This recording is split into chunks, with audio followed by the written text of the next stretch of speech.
이번 주에 이 토라 포션, 이 바예셰브의 말씀과 연결되는 이 구약의 본문이 바로 아모스 2장, 오늘 우리가 읽은 6절에서 또 3장 8절까지의 이 말씀입니다. 이 바예셰브는 그리고 그가 거주했다라고 하는 그러한 뜻이죠. 그래서 말씀이 육신이 되셔서 우리 가운데 거주하시는 그 거주하심이라고 하는 것은 말씀의 어떤 말씀의 실체로서 이 땅 가운데 오신 예수님을 말하는 것이고요.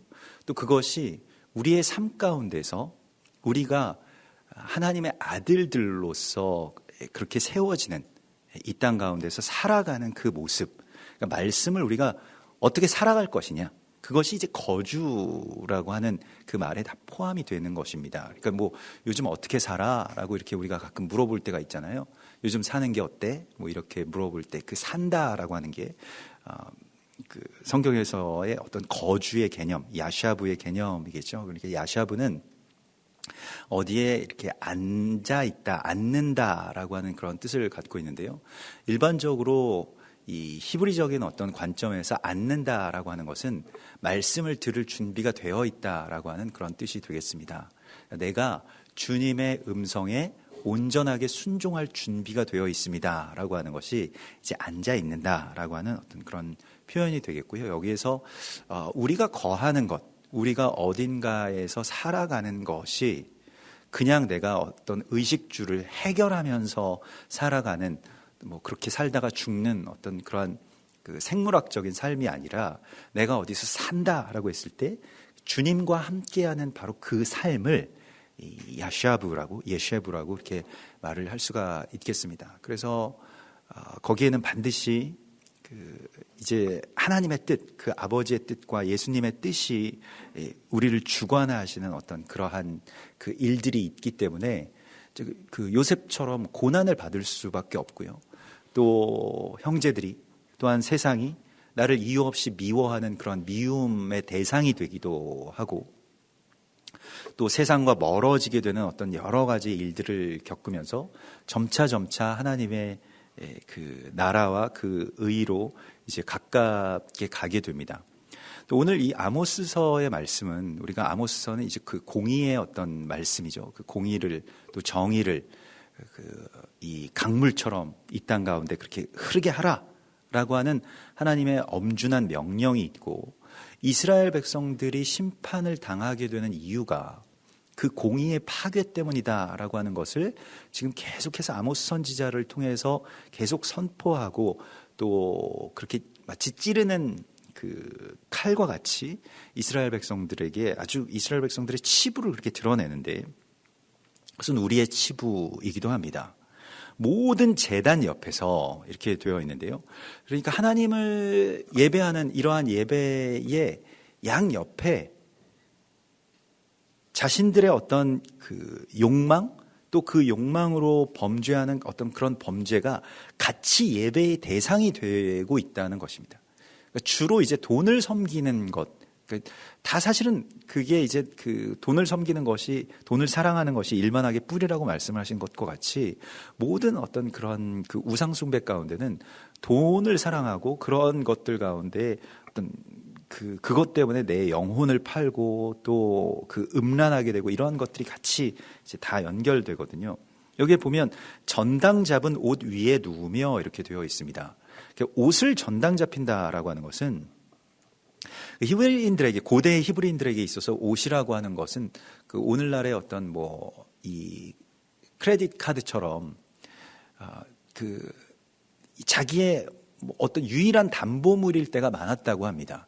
그러니까 이 옷을 전당 잡히면, 갚지 않으면 그 옷을 전당 잡혀 있기 때문에 뭐 밤낮으로 이렇게 뭐 낮에는 이제 뜨거운 햇빛 가운데, 또 밤에는 그 굉장한 어떤 그런 추위 가운데에 시달려야만 하기 때문에 옷을 전당 잡으면 그날 갚겠다라고 하는 어떤 그러한 약속이기도 하고, 또 평생에 한 벌 혹은 두 벌 정도밖에 갖지 못하는 이 겉옷, 이 성인 남자의 어떤 겉옷을 전당 잡혔다라고 하는 것은 일종의 그 사람의 어떤 생활 자체를 다 빼앗아 버린다라고 하는 그런 의미가 되겠습니다. 뭐 마치 무슨 뭐 외국인 노동자들의 여권을 뭐 어떤 뭐 악덕 고용인이 그렇게 그냥 뺏어가지고 뭐 어디 아무데도 못 가게 하고 뭐 이런 식으로 해서 뭐 착취하는 것과 비슷한 그런 이야기라고 할 수가 있겠습니다. 그래서 옷을 전당 잡은 옷 위에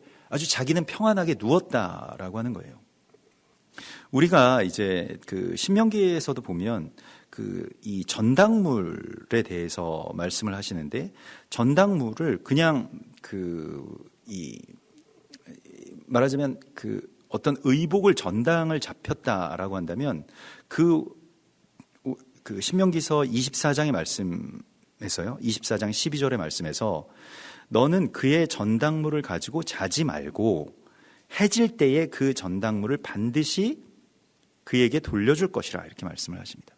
그러니까 가난한 자는 옷밖에 전당 잡힐 것이 없잖아요. 사실 우리도 뭐 돈이 많은 사람들은 돈을 빌리기가 굉장히 쉽습니다. 그리고 뭐 빌리는 걸 당연하게 생각을 하죠. 왜냐하면 뭐 갚을 능력이 있기 때문에. 근데 갚을 능력이 없는 사람들은 돈 빌려주지도 않거든요. 뭐 저도 예전에 뭐 전세자금 대출 받으려고 뭐 은행도 가보고 또 제2금융권에도 가보고 이러면서 뭐 갖은 방면으로 이렇게 애를 썼는데, 뭐 목사에다가 뭐 또 이 개척교회에다가 뭐 여러 가지 뭐 어떤 뭐 다른 것도 없다 이렇게 얘기를 했더니 다들 뭐 그냥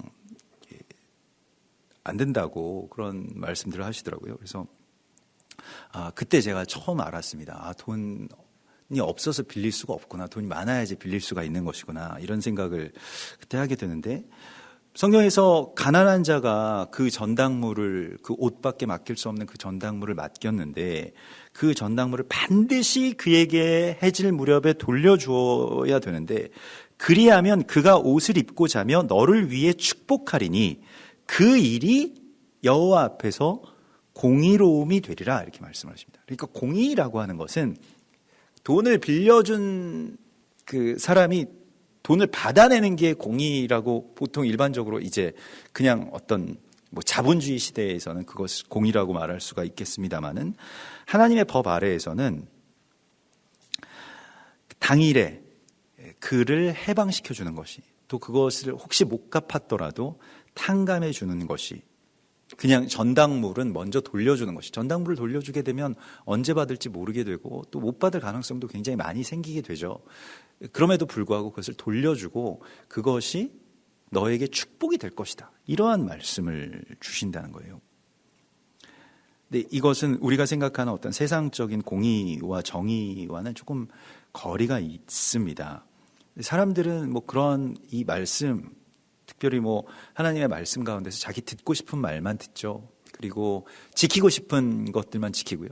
지킬 수 있는 것들만 다 지켜놓고 나는 하나님의 말씀을 다 지켰다, 이렇게 생각을 하는데, 사실은 이러한 말씀들은 그냥 안 듣고 넘어가는 것이죠. 그거 예전에 고대에 하나님이 하셨단 말이니까 오늘 이 시대에는 통용되지 않는 것이다. 그냥 광야의 이스라엘 백성들에게 하신 말씀이니까, 심지어 지금 아모스 시대의 이 북이스라엘의 백성들조차도 이 말씀은 옛날 말씀이야, 그냥 구약이야, 뭐 이렇게 그냥 치부하고 넘어가 버렸다는 것입니다. 그런데 하나님께서 오셔서 전당 잡은 옷 위에 누운 이스라엘 백성들이 심판을 받게 될 것이라고 하는 것을 분명히 말씀을 하시죠. 또한 그들의 신전에서 벌금으로 얻은 포도주를 마심이니라. 그래서 그러한 빚을 갚지 못하고 또 뭐 그러면 이제 뭐 이자의 이자, 이러한 여기서 벌금이라고 표현되는 그러한 그 이자의 이자들이 눈덩이처럼 불어나게 되지 않습니까? 그러한 구조 가운데서 이것을 풀어주지 않고 이것으로 말미암아서 평안을 누리는 사람들을 하나님이 심판하신다라고 하는 것을 아주 강력하게 말씀을 하십니다. 왜 이렇게 강력하게 말씀을 하시냐면, 일반적으로 이러한 일들은 사회 전체가 다 공모하는 것이기 때문에 다들 그렇게 산다는 거예요. 다들 그 구조 안에서 그냥 평안을 누리면서 산다는 것입니다. 무엇으로 인하여서 평안을 누리느냐? 가난한 자들과 고아와 나그네와 사회의 약한 자들의 그 불행하고 불우한 삶을 짓밟으면서 그냥 그 위에서 평안을 누리는 것이 아주 당연한 일들이 되었다라고 하는 것입니다. 그래서 그러면 이웃이 맡긴 물건이나 전당물을 속이거나 그것을 베고 자는 것을 레위기 6장 2절에서는 여호와께 신실하지 못하여 범죄한 것이라고 말씀을 하시면서 이게 레위기 6장에서 속건제에 대한 말씀을 주시는데 속건제를 누가 드려야 되는 것이냐. 우리 속건제라고 하는 그 제사의 종류가 굉장히 우리에게 좀 낯섭니다. 우리는 제사에서 주로 뭐 속죄 아니면 뭐 화목, 감사. 근데 속건은 그럼 뭐냐. 속건이라고 하는 이름도 좀 잘 모르겠잖아요. 속건하면 무슨 뜻인지 잘 이렇게 확 와닿지가 않습니다. 속건이라고 하는 말이 이제 트레스패스라고, 영어로는 트레스패스라고 해서 그냥 지나친 죄에 대한 것입니다. 그러니까 내가 누군가에게 죄를 지었는지도 모르는 사이에 죄를 짓게 하는 그 죄의 구조가 있다는 거예요. 세상이 악한데 그 세상의 그 구조 속에서 우리가 세상 법과 세상에서 통용하는 어떤 상식들로 살아가다 보면 하나님이 말씀하신 죄를 지나쳐버리게 된다라고 하는 것입니다. 이것을 돌이키는 것이 속건제입니다.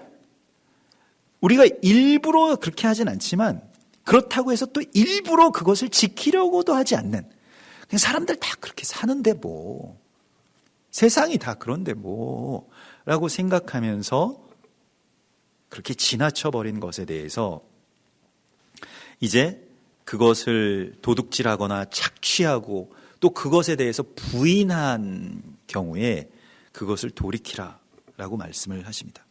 그래서 속죄하고 다시 그것에 더해서 갚고 그리고 그것을 풀어주는 자들이 되라고 말씀을 하십니다. 누구나 다 그렇게 살지라고 하면서 지나쳤던 그 부분에서 멈추라고 주께서 말씀하고 계시는 것입니다. 다른 사람의 불행을 밟고 평안을 누리고 있지 않은지, 우리가 그렇게 살아가게 되고 사회가 또 교회가, 하나님의 백성들이 그러한 식으로 자기 평안만을 구하게 되면 하나님께서는 그 평안을 파괴하십니다.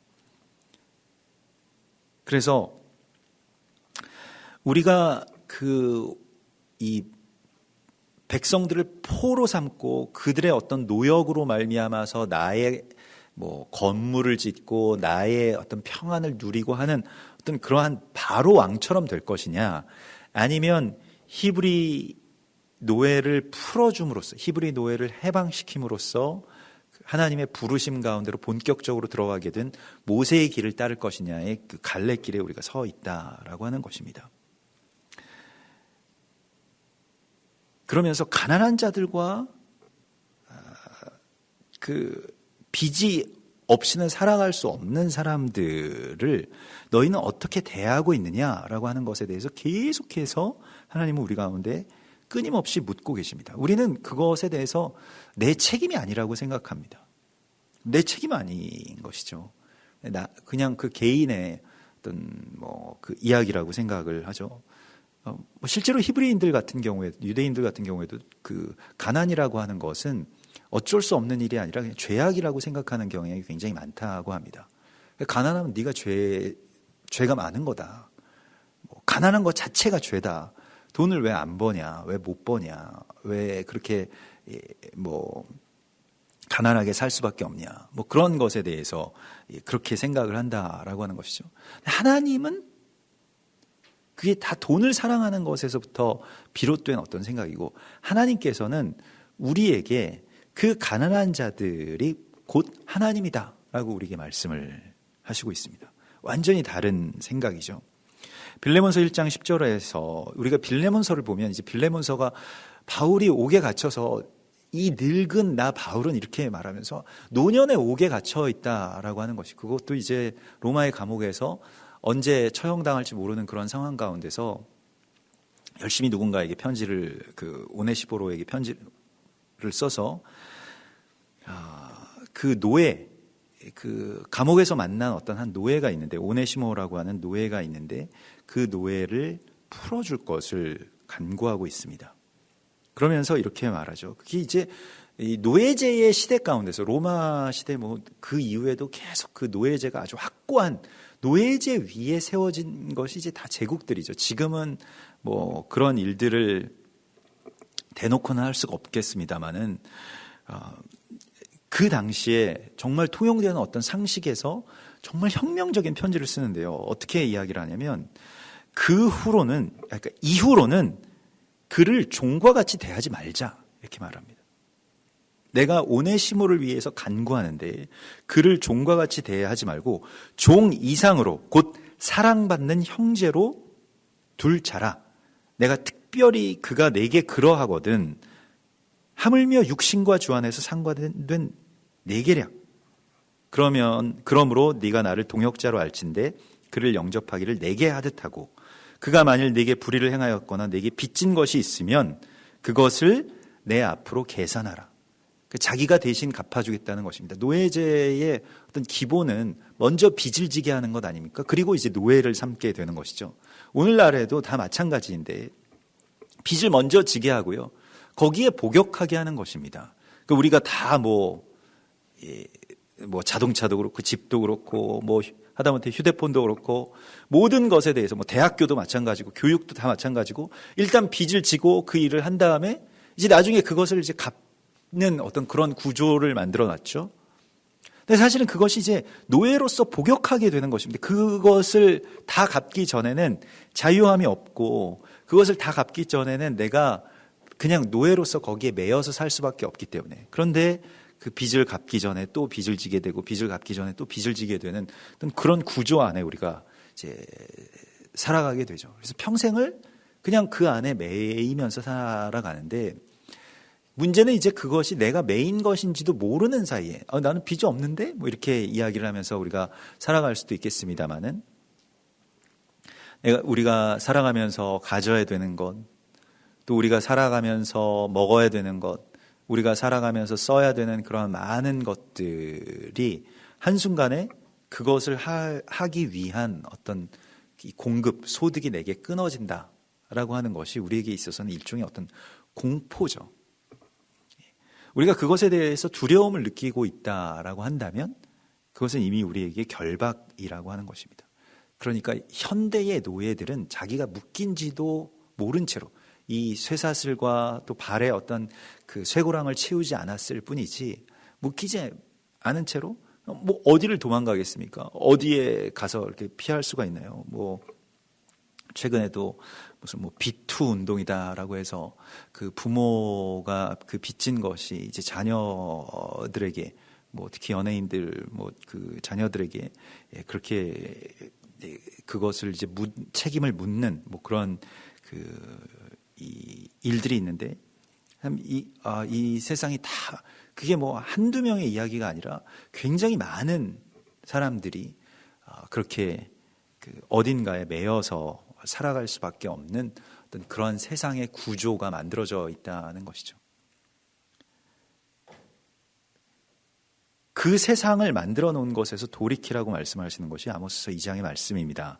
그러면서 오늘 9절에 내가 아모리 사람을 그들 앞에서 멸하였나니 그 키는 백향목 높이와 같고 강하기는 상수리 나무와 같다 이렇게 말씀을 하고 있습니다. 이 아모리 사람이라고 하는 것은 가나안의 7 족속을 대표해서 그냥 아모리 사람이라고 부르기도 합니다.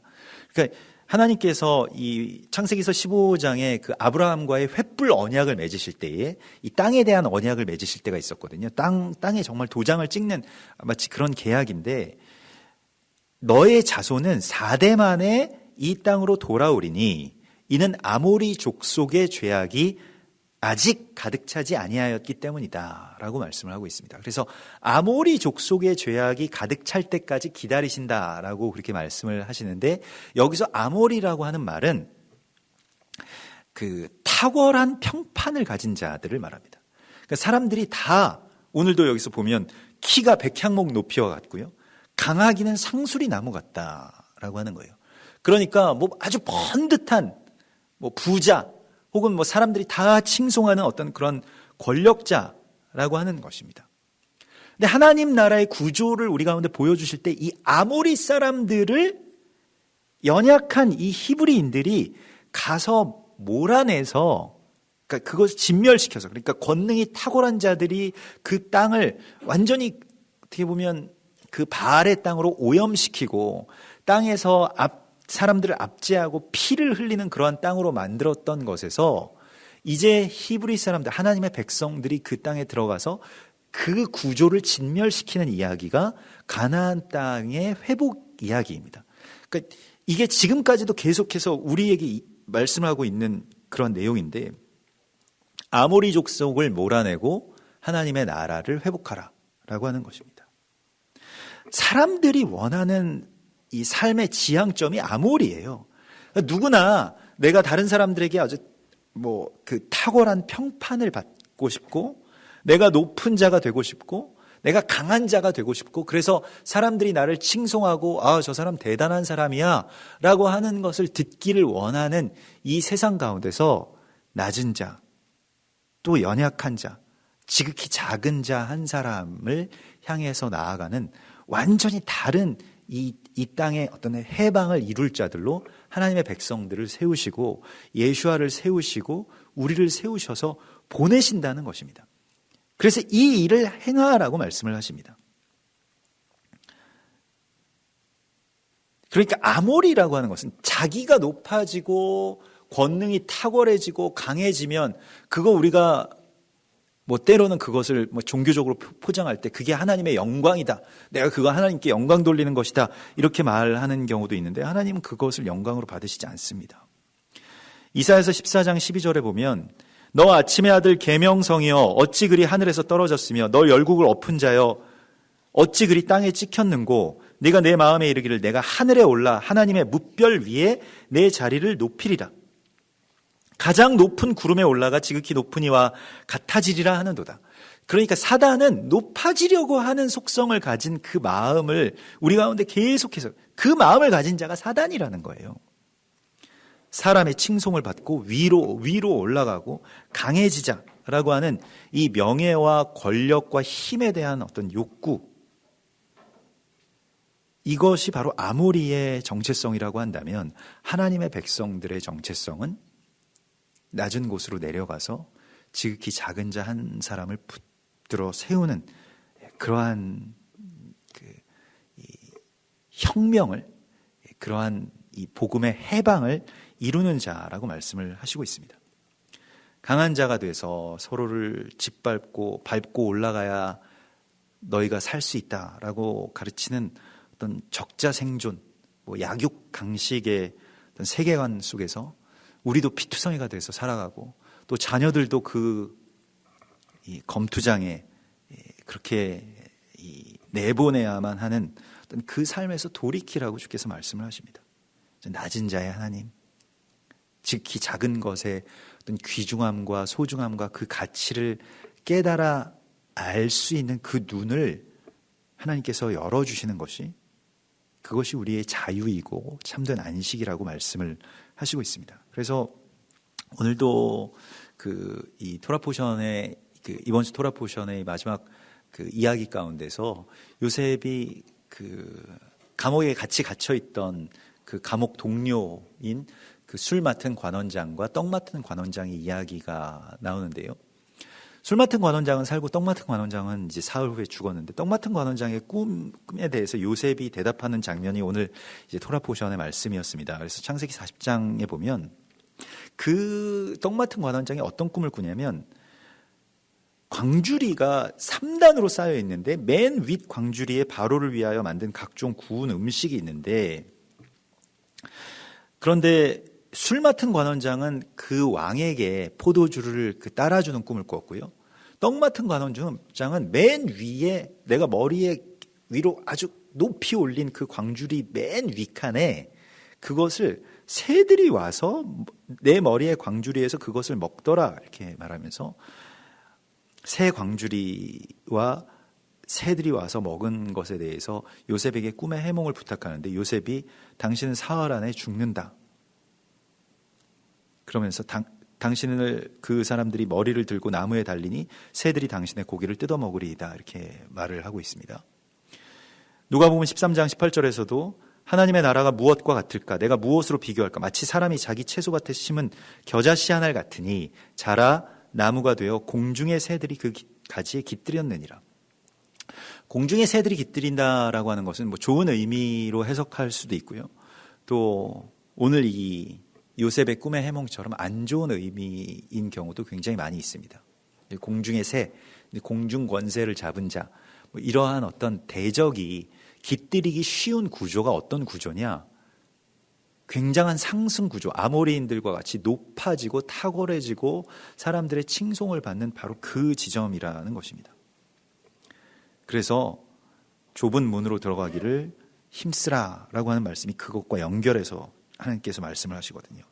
가장 위에 올라가는 것은 대적의 먹잇감이 되기 쉽다라고 하는 것을 우리가 알아야 됩니다. 그래서 대적이 찾아낼 수 없는 어떤 이 자금 가운데로 나아갈 수 있느냐? 이것은 세상 사람들이 보기에는 흠모할 만한 아름다운 것이 없기 때문에 실은 뭐 가정교회도 마찬가지죠. 사실은 뭐 가정교회를 우리가 같이 그렇게 세워나가고 작은 교회, 뭐 사단이 찾아낼 수 없는 교회를 세우라는 말씀에 뭐 그 순종을 하다 보면 교회의 어떤 성장의 차원에서는 굉장히 그 역행하는 일이죠.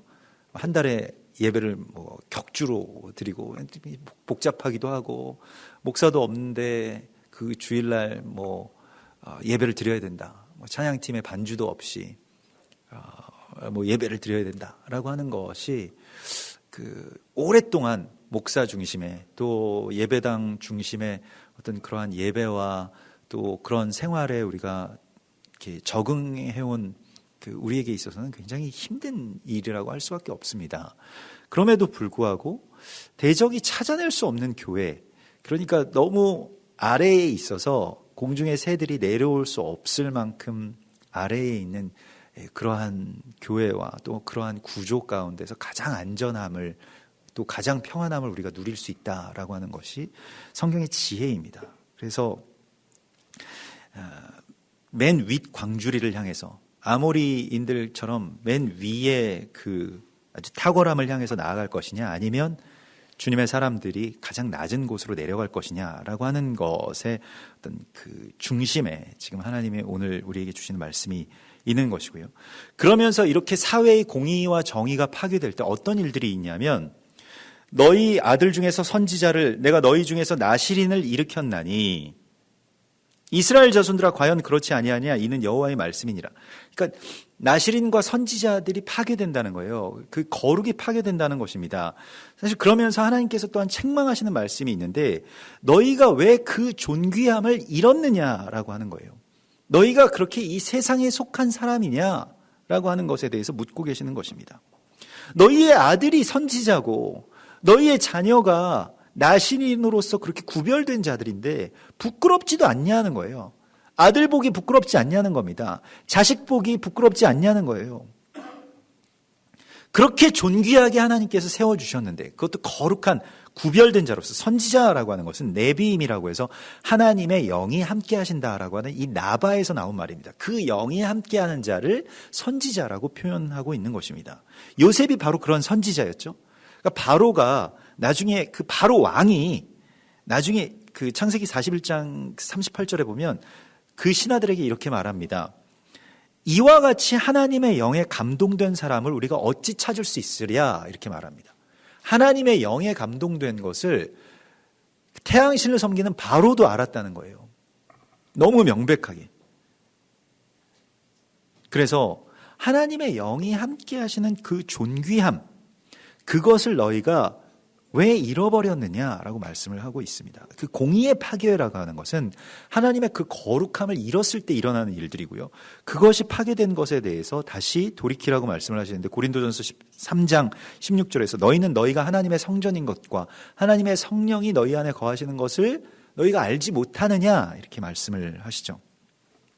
자기의 존귀함을 깨달으라고 말씀을 하시고요. 더 나아가서 우리가 우리의 자식의 길을 막으면 안 되잖아요. 자녀들의 거룩함을 부모가 파괴하고 있다라고 한다면, 부모 세대가 그런 세상을 자녀들에게 물려주고 있다라고 한다면, 선지자들을 죽이고 자녀들이 나실인이 되는 것을 방해하는 부모 세대가 있다라고 한다면, 이것은 아주 너무 기가 막히게 부끄러운 일들입니다. 선지자와 나실인의 아비가 된 그 존귀한 자로 살라고 말씀하십니다. 내 아들이 선지자이고 내 자녀에게 하나님의 영이 함께 하셔야 되겠는데 내가 이런 세상을 만들어서 되겠는가라고 하는 것을 생각하라는 것입니다. 그래서 자기 파괴보다 더 심각한 파괴는 나 때문에 자녀들의 길이 막히는 거잖아요. 근데 그것이 왜 막히느냐라고 하였을 때에 그 존귀함을 깨닫지 못하고 그저 세상이 추구하는 그 법대로 나아가기 때문이라고 말씀을 하십니다. 그래서 나실 사람으로 포도주를 마시게 하며 선지자에게 예언하지 말라고 한다. 그래서 정의와 공의가 거룩을 파괴해 나아가고 있는 것을 보게 됩니다. 그 나실인이라고 하는 것은 이 나지르에서 나온 것이고요. 구별하다라고 하는 그런 뜻입니다. 근데 원래 직접적인 의미는 가지를 전지하지 않은, 가지를 잘라내지 않은 나무, 포도나무라고 하는 그런 뜻이고요. 나실인이 그 머리카락을 자르지 않잖아요. 그 머리카락을 자르지 않는 이유가 있습니다. 그러니까 나실인은 머리카락을 평생 동안 길게 치렁치렁 길게 늘어뜨리면서 그렇게 자라게 하는 자가 아니라 머리카락을 왜 기를까요? 왜 포도나무의 가지를 자르지 않을까요? 나실인의 어떤 구별하는 기간 동안 그것을 아예 자르지도 않고 나를 위해서 쓰지도 않고 그렇게 건드리지도 않고 구별해서 보존하고 있다가 어떻게 하냐면 나실인의 서원이 완성되는 날 머리카락을 자릅니다. 그래서 제단에 가지고 가서 그것을 하나님께 드리는 거예요. 포도나무의 가지를 그 다음에 자릅니다. 그래서 거기에 열매를 취해서 또 하나님께 드리게 되는 것입니다. 그래서 사실 나실인은 머리에 삭도를 대지 않는 이 규례가 있습니다만은 그 삭도를 대지 않는 이유가 삭도를 대기 위해서입니다. 그래서 사도행전에 보면 그 바울과 그의 동역자들이 항상 한참을 머리를 안 깎다가 어디서 머리 깎았다 이런 얘기가 가끔 나오거든요. 자기네들 머리 깎은 얘기가 대수라고 이렇게 가끔 나올까요? 근데 어디서 머리를 깎은 이유가 일찍이 서원이 있었으므로라고 되어 있습니다. 그러니까 나실인의 서원을 했다는 것이죠. 나실인은 누가 임명해서 되는 성직자가 아닙니다. 그러니까 성경에서 제사장과 나실인 이 민수기에서 굉장히 중요한 어떤 두 축을 하나님의 나라의 어떤 기둥으로 세워놓았는데 제사장은 임명하는 것이 하나님 부르는 것이고요. 혈통적으로 주시는 것입니다만은 나실인은 그 제사장이 그렇게 임명되어서 세워질 수 있도록 자기 자신을 스스로가 구별하는 것이죠. 그래서 내가 먼저 약속하고 그 서원이지 않습니까? 내가 먼저 하나님께 약속드리고 내가 나실인이 되겠습니다 라고 하였을 때 하나님께 그것을 내가 갚아 나가는 것이죠. 사명이라고 하는 것은 하나님이 부르신 것에 내가 응답하는 것이라고 한다면 나실인의 사명, 나실인이라고 하는 것은 내가 하나님께 먼저 약속해서 그것을 드리는 것입니다. 이건 굉장히 다른 방향이라고 할 수 있죠. 그러니까 하나님의 사명은 위에서부터 내게 내려오는 것이라고 한다면 나실인은 내 밑에서부터 올라가는 것이기 때문에요. 그래서 주께서 우리에게 이 거룩한 것을 거룩한 것으로 지키라고 말씀을 하고 있습니다. 아모스 2장의 이 탄식은 보라 곡식단을 가득히 실은 수레가 흙을 누름같이 내가 너희를 누를 것이다 라고 말씀을 하시는데요. 곡식이라고 하는 것은 굉장히 연약해서 그 한 줄기만을 놓고 보면 별거 아닌데 그 곡식단이라고 하는 것은 이게 아주 쌓이고 쌓여서 중첩되었다 이런 뜻을 갖고 있거든요. 여기서 이 아마르라고 하는 것은 굉장히 겹치게 쌓았다라고 하는 이런 뜻입니다. 그래서 쌓이고 쌓여서 수레바퀴가 땅을 짓누를 만큼 그 무게가 된 것처럼 죄악이 계속해서 작은 죄악들인데 그냥 사람들의 어떤 개인적인 죄악들, 작은 죄악들이 계속 쌓이고 쌓여서 결국엔 이 땅을 짓누르는 데까지 왔다는 거예요. 이것을 더 이상 하나님께서는 참으실 수 없다라고 말씀을 하시면서 뒤에 이 아모스 2장 그 후반부의 말씀을 보면 빨리 다름박질하는 자도 도망할 수 없으며 강한 자도 자기 힘을 낼 수 없으며 다 아모리인의 정체성을 갖고 있습니다. 그러니까 탁월하고 힘이 많은 자도 자기를 자력으로 구원할 수 없는 그런 시간이 올 것이다 라고 말씀을 하십니다.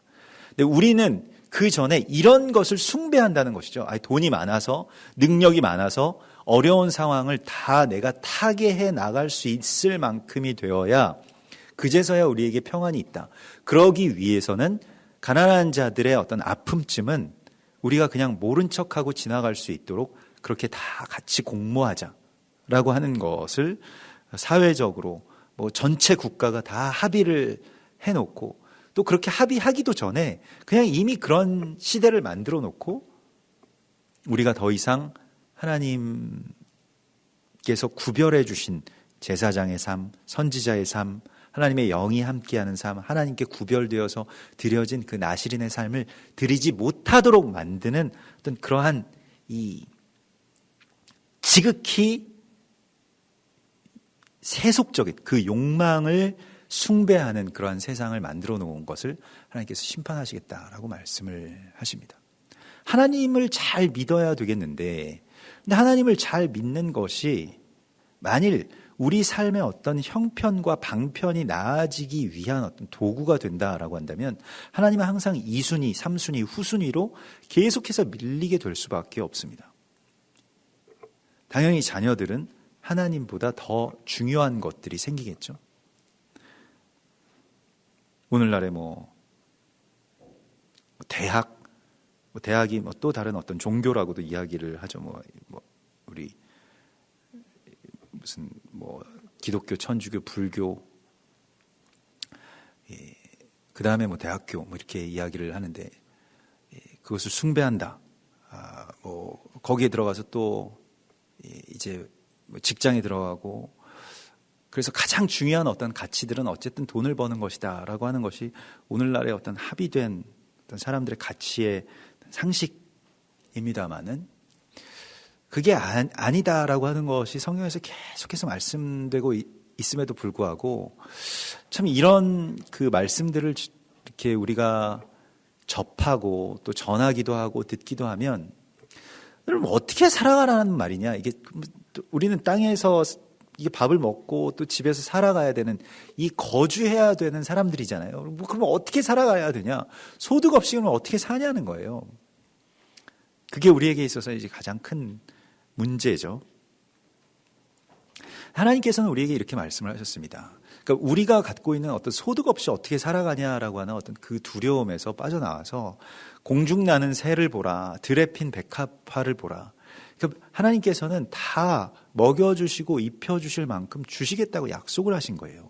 그러니까 그것 때문에 그것을 최우선에 놓고 살아가지 말고 먼저 하나님의 나라와 의를 구하면서 하나님이 어떻게 먹여주시는지 입혀주시는지에 대해서 우리에게 또 많이 주실 때도 있고 적게 주실 때도 있고 때로는 부족하게 주실 때도 있는데, 그러한 것들에 대해서 내가 그저 순종하면서 맞춰서 살아갈 수 있는 어떤 준비만 되어 있다면, 내 계획이 아니라 내가 세워놓은 어떤 이 장부의 예산이 아니라 하나님께서 먹여주시는 대로, 하나님께서 입혀주시는 대로 살 준비가 되어 있다면 우리가 그렇게 살 수 있습니다만은 오늘날에는 그렇게 살기가 참 어렵습니다. 그러나 하나님은 오늘 우리에게 그렇게 말씀을 하십니다. 그러한 모든 것들에서 매여 있는 삶에서 돌이키라고 말씀을 하십니다. 그것 때문에 세상이 점차 악한 길로 치닫게 되는 것에서 멈추라고 말씀을 하십니다. 그러면서 오늘 아모스서 3장의 말씀 속에서 내가 땅의 모든 족속 가운데서 너희만을 알았나니, 알았다라고 하는 것, 이 야다라고 하는 것은 이 관계 맺음의 아주 가장 친밀한 관계를 말합니다. 야다, 안다라고 하는 것은 어떤 부부의 관계처럼 굉장한 친밀한 관계. 너희는 나 알지 않느냐? 내가 너희 알지 않느냐? 근데 그냥 아는 것이 아니라 정말 우리가 그런 사이가 아니지 않느냐라고 말하면서, 그러므로 내가 너희의 모든 죄악을 보응하리라 라고 말씀을 하십니다. 보응하겠다라고 말씀을 하시는 그 이유가 알기 때문이라고 말씀을 하시는데, 죄를 알아서가 아니라요, 너희와 친밀하기 때문에, 우리와 친밀하시기 때문에 죄를 그냥 넘기시지 않겠다라고 말씀을 하십니다. 그러니까 우리가 죄를 지어도 그냥 넘어가면 애정이 없는 겁니다. 그렇죠? 이 친부모만이 자녀를 체벌할 수 있지 않습니까? 오늘날에도 마찬가지인데, 사랑이 있기 때문에요. 그래서 죄라고 하는 것에 대해서 오늘 말씀 속에서도 너희에게 보응하리라 이렇게 말씀을 하시는데, 그 유명한 말씀이 있죠. 민수기 32장 23절의 말씀 속에서 너희 죄가 반드시 너희를 찾아내리라 라고 하는 말씀이 있습니다. 이게 이제 뭐 인과응보의 어떤 그런 그 성경 구절로 많이 오역되곤 하는데요. 뭐 드라마 대사 같은 데서도 나오고, 심지어는 무슨 뭐 지드래곤 무슨 뭐 노래도 나오더라고요. 죄가 너희를 찾아내리라, 뭐 sin will find you라고 하는 뭐 그런 그 뭐 뮤직비디오도 있더라고요. 그래서 근데 이게 이제 그 죄가 너를 찾아내리라고 하는 어떤 이런 메시지를 우리가 성경 전체를 보지 못하면 좀 오역하는데, 죄를 지으면 죄값을 받는다라고 하는 그런 뜻이 아닙니다. 그 배경이 되는 이야기가 민수기서에 보면 요단 동편의 지파들이 있었어요. 그러니까 요단강을 건너지 않아도 되는 지파들이요. 그래서 거기서 땅을 얻고 거기에는 적들이 없습니다. 그냥 거기서 그냥 쉽게 살아가는 거예요. 그래서 정착하고 살아가는데, 요단강을 건너서 이 아모리 족속들을 쫓아내는 이 전쟁, 그 거인족들과의 전쟁을 해야 되는데, 전쟁을 하러 안 나갈 수도 있잖아요. 여기서 이 사람들 그냥 살면 되니까요. 그러니까 굳이 그런 싸움을 하지 않아도 되잖아요. 가서 자기네들 목숨을 걸고. 우리도 마찬가지 아닙니까? 굳이 뭐 이 세상을 뭐 변화시키려고 살지 않아도 그냥 나만 편안하게 사는 그 삶을 하나님도 원하시지 않을까? 뭐 이런 생각을 할 수도 있는 것이죠. 하나님께서는 모세를 통해서 이렇게 말씀하십니다. 그 땅이 여호와 앞에 복종하시기까지 싸우면 여호와 앞에서나 이스라엘 앞에서나 너희가 무죄하게 돌아오겠고, 이 땅은 여호와 앞에서 너희의 소유가 되리라마는, 너희가 만일 그같이 아니하면 여호와께 범죄함이니 너희 죄가 반드시 너희를 찾아낼 줄을 알라. 이 무슨 말씀입니까? 나아가서 그 땅을 변화시키는 싸움에 참전하지 않으면 그것은 하나님께 대한 죄라는 거예요. 공의를 세우기 위해서, 그러면 세상이 다 그런 거지 뭐 내가 세상에서 뭘 더 어떻게 하겠어. 그냥 여기서 내가 그냥 평안하게 살게. 최소한 나는 그냥 범죄하지 않을게. 이 정도 가지고는 안 된다는 거예요. 세상을 변화시키기 위해서 이 강을 건너가서 나의 목숨을 걸고 싸우지 않으면 결국 그것이 죄라는 것입니다. 사람이 사람을 압제하고 진멸하는 그 악한 세상의 구조를 멈추게 하시기 위해서 하나님께서는 우리를 보내십니다. 그런데 그 보내신 것에 대해서 내가 움직이지 않는다라고 한다면 억지로 보내시겠죠. 때로는 그 강을 건너게 해주시는 그러한 일들을 우리 가운데 행하게 하십니다. 그것이 어떤 사람에게는 멸망이고 어떤 사람에게는 고난으로 나타나기도 합니다. 요셉에게 있어서는 그것이 노예로 팔려가서 아주 억울한 고초들을 당하는 그러한 일들이었습니다. 오늘 아모스서 3장 3절에 하나님이 이렇게 말씀을 하십니다. 두 사람이 뜻이 같지 않은데 어찌 동행하겠으며. 그래서 그 사자가 움킨 것이 없고야 어찌 수풀에서 부르짖겠느냐, 이런 말씀을 주시는데, 이게 무슨 말씀이냐면 하나님과 뜻을 맞추라는 겁니다. 고린도후서 6장 14절에서도요. 너희는 믿지 않는 자와 멍에를 함께 매지 말라. 의와 불법이 어찌 함께하며 빛과 어둠이 어찌 사귀겠느냐라고 이렇게 말씀을 하시죠. 하나님과 동행하려면 마음이 맞아야 되는데, 두 사람이 뜻이 같아야 같이 걸어갈 수가 있는데, 이 동행이라고 하는 것이, 이 얄라크라고 하는 것이 성경에서 말씀을 지킨다라고 하는 표현이, 그러니까 말씀을 준행한다라고 할 때 하나님과 동행한다라고 하는 그런 표현이 됩니다. 그래서 하나님은 우리와 함께 걷는 것을 원하시는데, 우리가 함께 걷는 모든 걸음이 하나님과의 동행이어야 되는데, 하나님의 마음과 내 마음이 다르면 같이 걸어갈 수가 없다는 거예요. 하나님의 원하심이 저쪽인데 내 원함은 그냥 여기에 머물러 있거나 아니면 뭐 다른 쪽으로 나아가는 것이라고 한다면 그것이 맞춰져야 되지 않겠느냐라고 주께서 말씀을 하십니다. 그래서 내 뜻과 하나님의 뜻이 일치할 때에 동행하게 되는 그 기쁨, 그것을 야샤브라고 표현하는 것입니다. 같이 산다라고 하는 표현입니다. 하나님과 같이 사는 것이죠. 이것은 끊임없이 우리가 내 뜻대로 마옵시고 아버지의 원대로 하옵소서라고 하는 이 겟세마네의 기도를 드릴 때에 가능한 이야기입니다. 누가복음 22장에서 이르시되 아버지여 만일 아버지의 뜻이거든 이 잔을 내게서 옮기소서. 그러나 내 원대로 마옵시고 아버지의 원대로 되기를 원하나이다. 우리의 불행과 비극은 내 원함과 아버지의 원함이 일치하지 않을 때에 생기는 일들입니다. 이것을 어떻게 일치시킬 수 있을까요? 오늘 하나님께서 그 탄식으로 우리 가운데 물으십니다. 우리가 마음이 틀어지면 어떻게 동행할 수 있겠느냐? 하나님의 뜻이 공의, 또 연약한 자들을 살리는 것, 이스라엘 그 잃어버린 백성들을 찾아내서 그렇게 하나님의 나라로 데려오는 것, 이러한 것이 하나님의 뜻이라고 한다면 내 뜻은 그냥 나에게만 집중되어 있었던 뜻이 많이 있거든요. 하나님은 그것을 벗어나서 저 강을 건너가서 이 싸움 가운데로 들어가라고 말씀을 하시고 있습니다.